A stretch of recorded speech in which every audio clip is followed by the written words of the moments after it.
दृष्टि आईएएस के to the point programme में आपका स्वागत है। आज हम बात करेंगे सुर्खियों में चौरी चौरा शताब्दी महोत्सव के बारे में। आइए जानते हैं ये चर्चा में क्यों है। 4 फरवरी 1922 को आज ही के दिन हुए चौरी चौरा कांड के 100 वर्ष पूरे हुए। चौरी चौरा उत्तर प्रदेश के गोरखपुर जिले में है।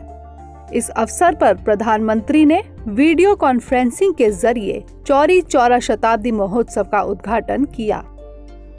इसके साथ ही प्रधानमंत्री ने चौरी चौरा शताब्दी महोत्सव पर डाक टिकट भी जारी किया। चौरी चौरा कांड भारत की स्वतंत्रता की लड़ाई की ऐतिहासिक घटना है। उत्तर प्रदेश सरकार द्वारा 75 जिलों में यह महोत्सव 4 फरवरी 2021 से 4 फरवरी 2022 तक आयोजित किया जाएगा। आइए जानते हैं चौरी चौरा कांड के बारे में। चौरी चौरा के लोग असहयोग आंदोलन में प्रदर्शनकारियों के रूप में शामिल थे।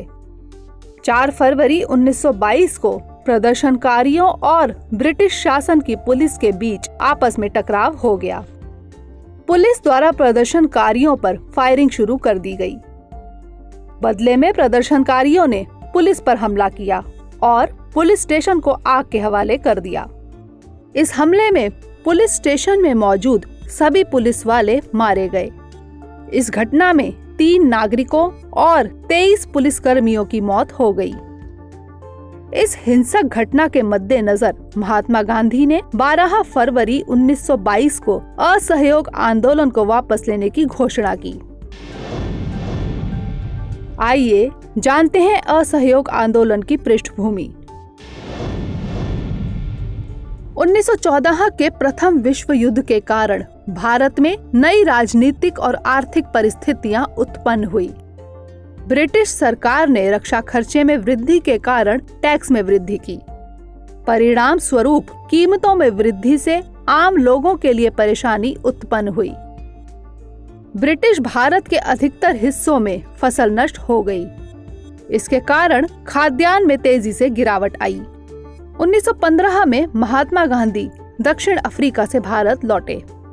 भारत आकर उन्होंने विभिन्न स्थानों पर सफल सत्याग्रह आंदोलन आयोजित किए।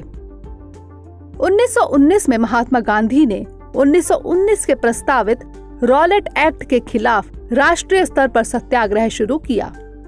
1919 के रॉलेट एक्ट को भारतीय सदस्यों के विरोध के बावजूद इंपीरियल लेजिस्लेटिव असेंबली ने जल्दबाजी में पारित किया था। रॉलेट एक्ट से सरकार को राजनीतिक गतिविधियों को रोकने, राजनीतिक बंदियों को बिना ट्रायल के 2 साल के लिए हिरासत में लेने की शक्तियां मिली थी। गांधी जी ने इस कानून के खिलाफ 6 अप्रैल 1919 से हड़ताल का निर्णय लिया। विभिन्न शहरों में रैलियां निकाली गई, रेलवे वर्कशॉप और दुकानें बंद की गई। 13 अप्रैल 1919 को अमृतसर में जलियांवाला बाग हत्याकांड हुआ। जलियांवाला बाग हत्याकांड में हुई हिंसा को देखते हुए महात्मा गांधी जी ने रॉलेट सत्याग्रह आंदोलन वापस ले लिया। रॉलेट सत्याग्रह का प्रभाव देश भर के शहरों में पहुंच चुका था। आइए जानते हैं असहयोग आंदोलन के बारे में। रॉलेट सत्याग्रह की सफलता के पश्चात महात्मा गांधी ने एक बड़ा आंदोलन शुरू करने की आवश्यकता महसूस की। सितंबर 1920 में महात्मा गांधी ने कांग्रेस के कलकत्ता अधिवेशन में अन्य नेताओं को असहयोग आंदोलन को शुरू करने के लिए राजी किया। इस आंदोलन का उद्देश्य स्वराज प्राप्त करना था। कांग्रेस ने 1920 के नागपुर अधिवेशन में असहयोग कार्यक्रम को अपनाया।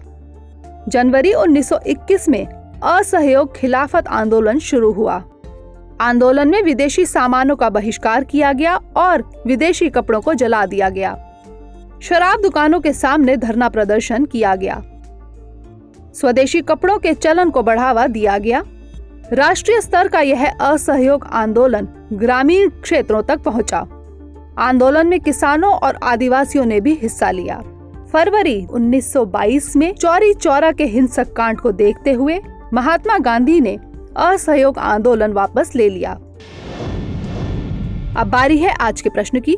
निम्नलिखित कथनों पर विचार कीजिए। पहला, 4 फरवरी 1922 को हुए चौरी चौरा कांड के 100 वर्ष पूरे हो गए। दूसरा, इस अवसर पर चौरी चौरा शताब्दी उत्सव का आयोजन किया जा रहा है। तीसरा, चौरी चौरा कांड भारत की स्वतंत्रता की लड़ाई की ऐतिहासिक घटना है। उपर्युक्त में से कौन सा यहाँ से कथन सत्य है या फिर है? ए केवल 1, बी केवल 1 और 2, सी केवल 2 और 3 या फिर डी 1, 2 और 3। इसका उत्तर हमें कमेंट सेक्शन में जरूर भेजिएगा। अगले सेशन में किसी नए टॉपिक के साथ मिलेंगे। तब तक के लिए पढ़ते रहिए एंड स्टे मोटिवेटेड।